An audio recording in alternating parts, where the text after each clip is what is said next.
Mister आकाश, आप मुझे बताएंगे कि आपके वसीयत को किन किन के नाम करना है?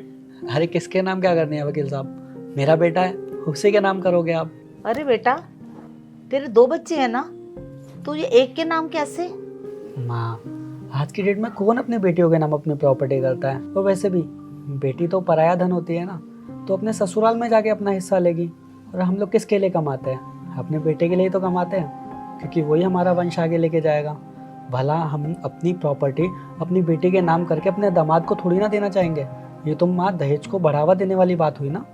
अरे बेटा, तू मेरे को ये बता कि तेरे से मोह कौन करता है, बेटी या बेटा? सवेरे उठ के लिए तेरे लिए काम कौन करती है? तेरी बेटी ना, हाँ माँ। बहुत ज्यादा ख्याल रखती है। और बेटा क्या करता है? बेटा उठा, अपना तैयार हुआ और चला गया है। लेकिन हाँ, तुमने तो बस ये बात सोच रखी है कि बेटे ही घर के मालिक होते हैं, बेटे ही घर को चलाते हैं, बेटे सब कुछ होते हैं, बेटियों की कोई परवाह नहीं तुम लोगों को। ऐसा क्यों? ऐसा भेदभाव क्यों बेटा? जबकि बेटियां माँ बाप का बेटों से भी ज़्यादा ख्याल रखती हैं। जितनी फिक्र बेटियों को होती है ना अपने माँ बाप की, उतनी बेटों को भी नहीं होती होगी। और बेटियां आज के टाइम में बराबर की हकदार है। मैं समझ गया हूँ माँ, मैं अपनी सारी प्रॉपर्टी अपने दोनों बच्चों के नाम करूँगा बराबर। क्योंकि बेटा हो या बेटी, उनमें कभी कोई फ़र्क नहीं करना चाहिए।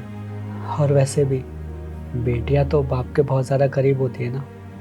एक पल के लिए अगर मेरी तबीयत ख़राब होगी तो मेरा बेटा अपने दोस्तों के साथ इधर उधर घूमने चला जाएगा, बाकी अपने शौक मौज में लग जाएगा। लेकिन मेरी बेटी को पता चलते ही घर के सारे नौकरों को मेरे पीछे लगा देगी। आपने सही कहा, कहीं ना कहीं वो मेरे बेटे से ज़्यादा मेरा ख्याल रखती है। और अभी तो वो कितनी छोटी है, तब इतना ध्यान रखती है मेरा। सोचो जब वो बड़ी होगी तो कितना ख्याल रखेगी मेरा। और मैं सिर्फ एक बच्चे के नाम पे प्रॉपर्टी करके दूसरे बच्चे के साथ भेदभाव कर रहा था।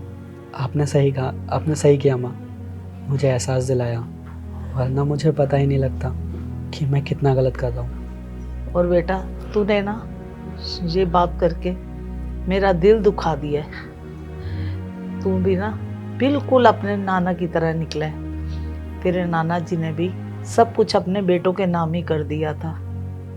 हालांकि नतीजा क्या निकला, बेटों ने कितना साथ दे दिया उनका, या कितना दे देते हैं। खाली उन्हीं की नहीं, और भी ले ले।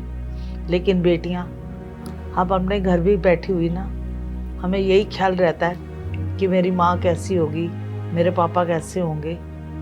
अरे बेटियां दिल से जुड़ी होती हैं अपने माँ बाप के साथ। तुम उनकी ममता को नहीं पहचानोगे। बेटा, बड़े गौर से मेरी बातों को ध्यान से सुनो और दिल से सुनो कि मैं तुम्हें क्या कहना चाहती हूँ। समझ क्यों नहीं आएगा माँ? आपने मुझे इतने अच्छे संस्कार जो दिए हैं, अब आपके संस्कार ऐसे ही ज़ाया थोड़ी ना जाएंगे। बेटे, मैं तेरे को बताना चाहूँगी कि बेटी कितनी भी छोटी हो, वो एक माँ की तरह अपने पापा का भी ख्याल रखती है। अपने भाई, अपने पापा, सबका ध्यान रहता है उसको। वो अपने लिए नहीं जीती, अपने परिवार के लिए जीती है, चाहे उसका मायका हो चाहे उसका ससुराल। और पता है, जो चीज़ एक बेटी अपने परिवार के लिए कर सकती है ना, वो बेटा भी नहीं कर सकता। बेटे, हमें अपनी सोच बदलनी चाहिए। और मुझे बहुत अच्छा लगा कि तूने मेरी बात सुनी और मेरी बात मानी, और तुम दोनों बच्चों को बराबर का हिस्सा दे रहा है, कोई भेदभाव नहीं कर रहा। भगवान तुझे सलामत रखे। अरे, अपने माँ बाप के लिए बेटियां दुआ करती हैं, अपने भाई भाभी सबका ख्याल होता है उनको। उनकी दुआओं से घर फलता फूलता है। कंफर्म है ना कि आपके बेटे के नाम ही करनी है? वकील साहब, शायद आपने सुना नहीं, मेरी माँ ने क्या कहा।